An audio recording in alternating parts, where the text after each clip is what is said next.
இன்றைக்கு 2021 திராவிட முன்னேற்ற கழக தேர்தல் அறிக்கை. இன்றைய முதலமைச்சர் எதிர்க்கட்சி தலைவராக இருந்து திமுக தலைவராக இருக்கும்போது அவர் 525 அறிவிப்புகள் வெளியிட்டார். 4/1 அறிவிப்பு கூட இதுவரைக்கும் நிறைவேற்றல.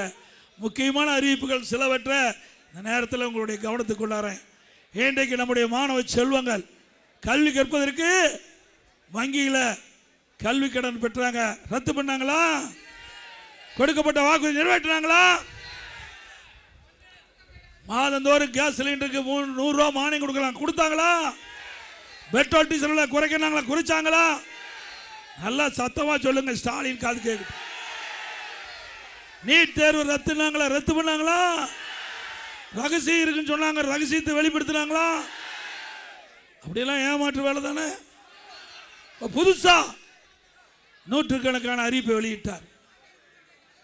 அதிமுக ஆட்சியில் கொடுக்கப்பட்ட அறிவிப்பு பெரும்பாலும் நிறைவேற்றி நாட்டு மக்களிடத்திலே நல்ல மரியாதையை பெற்ற அரசாங்கம் அதிமுக அரசாங்கம்.